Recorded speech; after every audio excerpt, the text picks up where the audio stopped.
Shalom, shalom. First and foremost, I want to begin by giving our praise and glory unto Yahweh, Bahashem Yahushai, Bahashem Rekha Kodash. Double honors to the elders and to the apostles of the millstone, and in our respective brothers that they're pushing and spreading the gospel of Yahweh, Bahashem Yahushai to the four corners of the world. Now, through the spinning power of Yahweh, Bahashem Yahushai, I just wanted to do a lesson on this article, which is entitled Pentagon Orders States National Guards to Perform Quick Reaction Forces for Crowd Control, right? And what does this suggest? It suggests that the troops that you've been seeing being deployed throughout the cities of America, it wasn't a one-time thing, right? Now it is an ongoing thing. It's going to be a norm to I'm just going to read the article, right? This is like music to my ears right now, because it's exactly what the prophets of the Lord have been warning about. But people would not listen. And very soon, everything that we've been saying, right now they're seeing prophecy come to pass, but they're not seeing the climactic point, that they haven't witnessed the climactic scenes that the prophets saw in their visions. So if we read the book of 2nd Ezra, the 15th chapter, and it says that a neighbor shall break into his neighbor's house for the lack of bread. There is poverty at an all-time high in Babylon, right? People are not are living paycheck to paycheck, right? They don't have savings, right? The middle class has been eliminated. Prices are going high. Jobs people are losing jobs, and jobs are not opening as fast.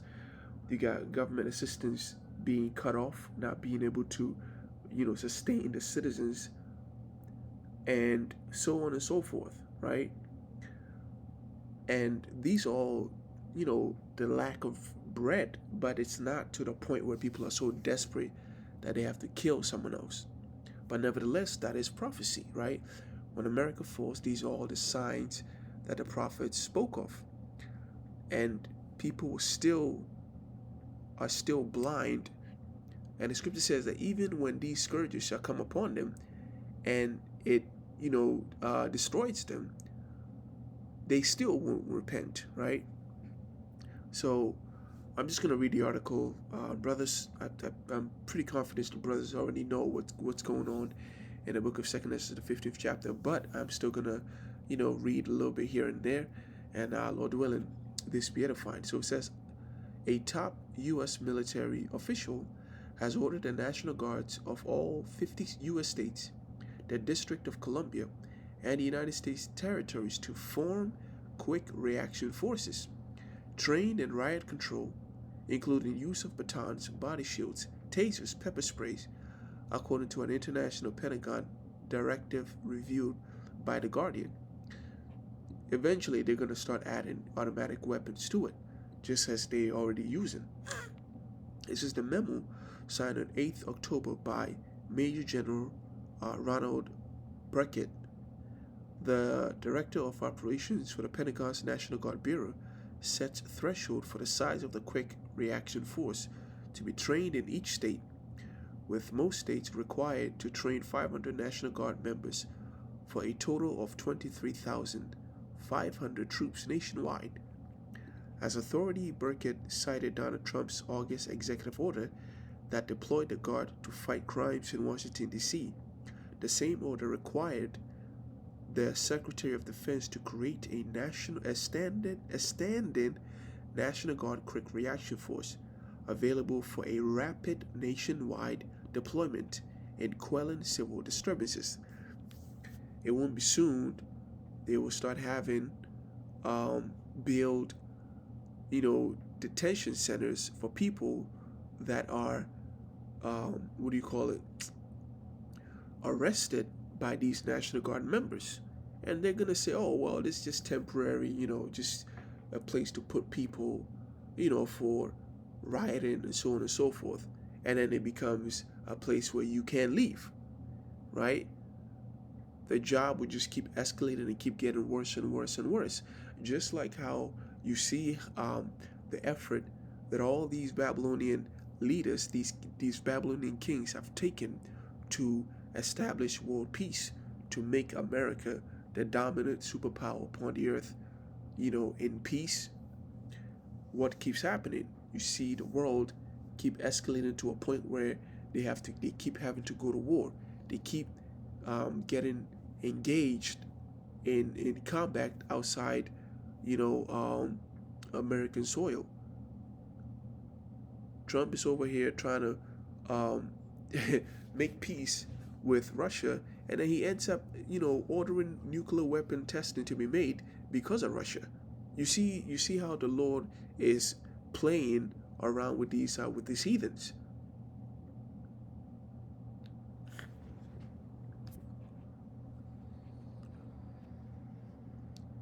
It says Janessa Goldbeck, a former U.S. Marine Corps captain and chief executive of the Vet Voice Foundation, a non-profit advocacy group, said the order presented an attempt by the president to what? To normalize a national militarized police force. Hey, let me read this one more time. It says, she said that the order represented an attempt by the president to normalize a national militarized police force, and she predicted that force would be used to send troops to states led by democratic governance, which is what they're doing, right, without their permission, and could be used to suppress turnout and disrupt the fair operations of elections. That cruel Lord. Hey, the brother was even talking about in the group chat how Trump pretty much basically came out and said that he couldn't run for a third term. And then he said, yeah, that's what it sounds like, but we know this. We know that Nero, whenever he brings something up, he never lets it go. So this third term thing, he may not necessarily be president, like run for office a third time, but you best believe that, he's probably going to sneeze highly, right? It's highly probable that he's going to stay in there, long after his term is over. Because he might declare a state of emergency, right? He might send the national troops in to stop elections or disrupt elections or whatever it is that he has to do. He will do it. Because Babylon is at a dangerous place right now, and the only plausible, scenarios is that Trump is that cruel Lord, because he's so rapid in his actions. He's decisive. He has surrounded himself with yes men, whereas presidents before him, like Obama, was kept hearing no, no, no, no by people, and he was pretty much a you know what I'm saying? He could barely get anything across. But Trump came in there. He wasn't playing fair. He didn't like anyone opposing him. He'll fire you and put a yes man in there. He surrounded himself with people who were extremely racist, right? People who don't give a damn about Jake. And this is all for prophecy's sake. It says, in worst case scenario, she said, the president could declare a state of emergency and say that elections are rigged and use allegations of voter fraud to seize the ballots to secure voting centers. Yeah, exactly. This is exactly what we have been saying. But this fucking Edomite comes out and says it, and eventually, oh my God, okay, yeah, let's now people want to consider. But we've been saying this from the very beginning. That whole attempt in January 4th, was it January 4th, if I'm not mistaken, but that attempt, you best believe that he's going to perfect it the next time he pulls it off.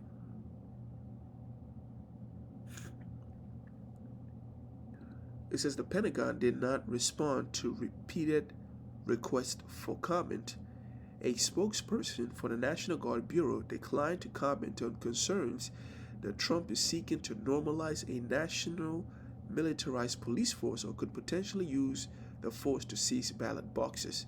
And the reason they don't want to speak on it because, these politicians, they act like they're divided.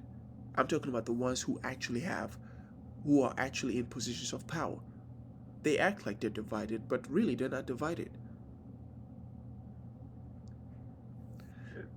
These Republicans and Democrats and Congress, they all have the same goal, but they just all this skirmishes that's going on in between them. It's just theatrics. Abigail Jackson, a White House spokesperson, said, "The president has lawfully deployed the National Guard to several cities either in response to violent riots that local leaders have refused to quell or by invitation to assist local law enforcement as appropriate. President Trump and the entire administration is working to make America safe again. And we know who they say is the problem of America's safety. They say it's Jacob's trouble. Right? Says, woe to you, for the devil has come down upon you, having great wrath."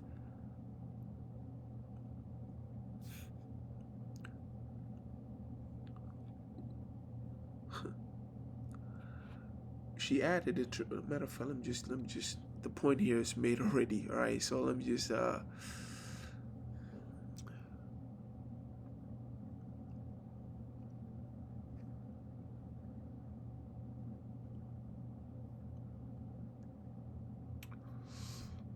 Whoop, whoop, whoop, whoop, whoop.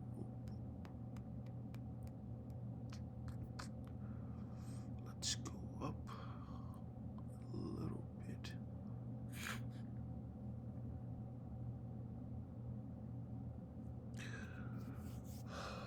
Second Ezra 15, chapter 15, verse 14, it says, "Woe to the world and them that dwell therein, for the sword and their destruction draweth nigh. And one people shall stand up and fight against another." These race war, these political wars, right? It's going to get very chaotic. Gang wars and swords in their hands. In other words, the intention is to kill. It's not just going to be the protests you see on television where, a few stores get broken in here and there. No, this is a civil war. People are dying, losing their lives. The kind of shit you see in the third world countries is coming to Babylon. "For there shall be sedition amongst men and invading one another, and they shall not regard their kings nor princes, and the course of their action shall stand in their power." This is the reason why they have these national troops rolling in there. This is the reason as to what happened over there in Chicago. That raid.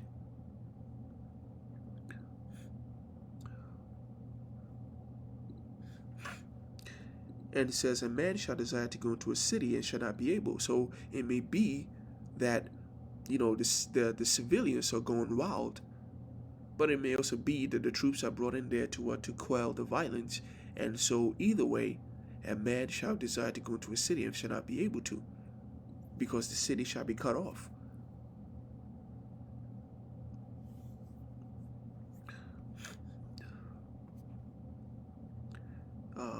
Let me see. 16.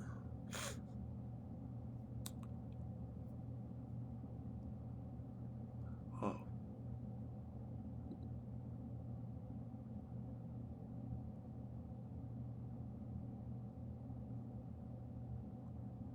Let's do 30.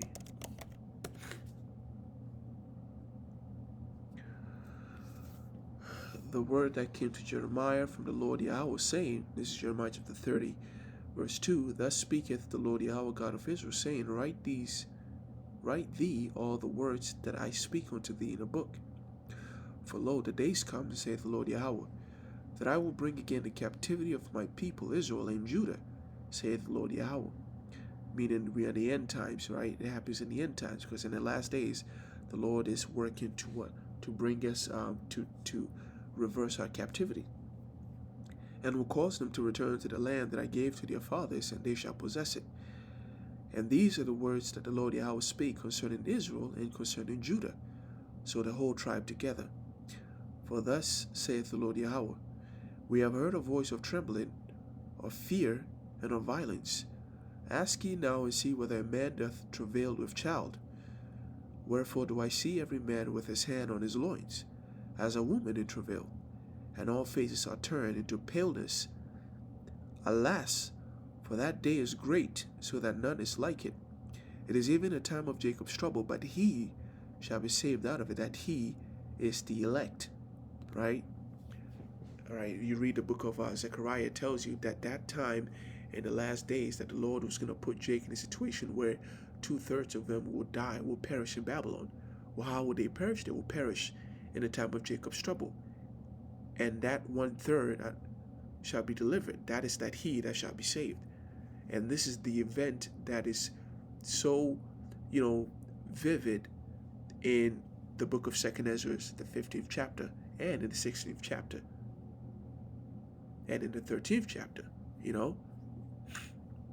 But the 13th chapter talks about, the end of Jacob's trouble. But which I think is going to keep going. Yep. So, yeah. And it's going to keep going until Jacob is restored, until Yahweh appears, right?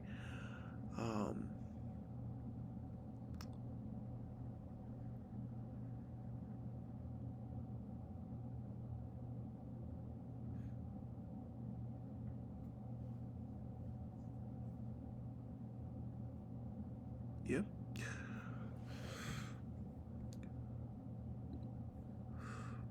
But that's pretty much it on this video. The point here has been made, but I really like the statement here.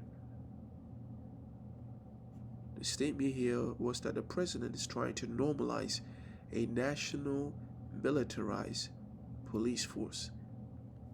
And with that, we want to give all praise, honor, and glory unto Yahweh, Bahashem, Yahushai, Bahashem, Racha Kodash, Shalom, Yahweh, Bashmir, Sharbrakatham, Toya Akim, Sanakos, that are listening in truth and sincerity. May the blessing of nation be upon the house. And until next time, Shalom.